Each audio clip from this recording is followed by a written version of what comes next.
आज इंडिया में कैंसर के मरीज इतने ज्यादा हैं, अगर कोई ऐसी दवा बन जाए जो कैंसर का इलाज कर सकती है, वो तो हो गया मोनोपोली। अब लेगा ये आइए 10 लाख में। कैंसर की एक मशीन आती है, उसे आयन बीम टेक्नोलॉजी कर, क्या कहेंगे, आयन बीम मशीन। कितने की है पता है, आइडिया बताएं। 1 करोड़ 7 करोड़ का तो एमआरआई मशीन आता है। उस मशीन का दाम है 450 करोड़। इंडिया में एक भी नहीं है, इंडिया में एक भी नहीं है। हाँ, जापान चाइना ये सब में कहीं नहीं होगा, जर्मनी जापान चाइना ये सब वही तो बनाया ये सब यहाँ पे। 450 करोड़, बट 450 करोड़ उसका प्राइस है ना, उसमें खर्च आया होगा इन सौ का मैक्सिमम। रिसर्च पे तो बहुत खर्च आया होगा, नो डाउट रिसर्च पे, लेकिन जब रिसर्च बन गया होगा तो बनाने में इनको आएगा 150 करोड़ का खर्च। कितना का, 150, 300 करोड़ का प्रॉफिट मारेंगे सब, 450 करोड़ में आपको थमाएंगे सब। तो जितने डेवलप कंट्री हैं वो क्या करते हैं, रिसर्च पे पैसे लगाते हैं।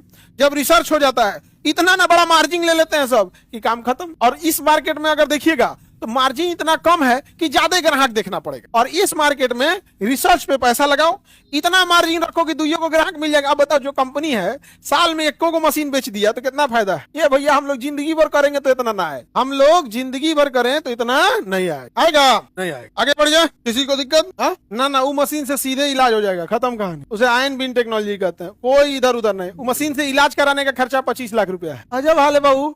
जो मशीन 450 करोड़ का लगाएगा, जो हॉस्पिटल 450 करोड़ की मशीन लगाएगा, तुमको क्या लग रहा है 35 रुपए में इलाज करेगा। अभी अपने हॉस्पिटल में एमआरआई सेट हो रहा है, एमआरआई मशीन सेट हो रहा है, उसको सेट होने में ना 1 महीना लगता है। इतना हैवी मैग्नेट होता है, खींच ले जाएगा आदमी को, और इतना पावरफुल होता है, इतना पावर 100 किलोवाट लेगा वो, इतना पावरफुल। वो मशीन 7 करोड़ का है, 7 करोड़। अब सोचिए वो बिल कितना उठाता होगा। ये एक एसी जो होता है ना 2 टन का होता है, 2 टन का, और उसमें लगा है 16 टन। कितना टन लगा है, 16 टन लगा है। और वह 24 घंटा 7 दिन 365 दिन तक चलना चाहिए, बंद नहीं होना चाहिए। अगर वो बंद हुआ और टेम्परेचर डिफरेंस हुआ तो उस एमआरआई मशीन में भरा हुआ हीलियम उड़ जाएगा, और लगभग 60 से 80 लाख का हीलियम आता है। अगर एसी बंद हुआ या चूहा हुआ काटा और हीलियम उड़ा, हीलियम इंडिया में बनता भी नहीं है, यूक्रेन से आएगा। यूक्रेन में युद्ध चल रहा है, वो कहेगा अभी 2 महीना रुकिए। यूक्रेन में युद्ध चल रहा है ना, यूक्रेन से आता है, वो कहेगा अभी रुकिए, तब आप यहाँ शांति से रहिए यहाँ पे। ना तो इंडिया में पता कीजिए, किसी के पास एक्स्ट्रा है तो उससे भरवा लीजिए,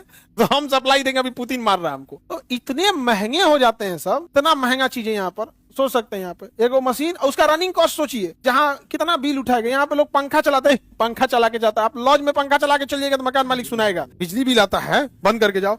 यहाँ से जुड़ा चल रहा है कितना टन का, 16 टन का। कितना घंटा बंदे नहीं कर सकते हैं, बंद कर दिए। अपने पैर पे कुल्हाड़ी नहीं मार रहे हैं, कुल्हाड़ी पे जाके पैर मार रहे हैं क्योंकि कौन क्या उड़ जाएगा, हीलियम। और मिनिमम वो 60 से 80 लाख के बीच में आता है हीलियम, इतना महंगा। अब उसमें इलाज करने वाले जो मरीज जाएंगे उसका डॉक्टर भी तो चार्ज मारेगा। तो जितने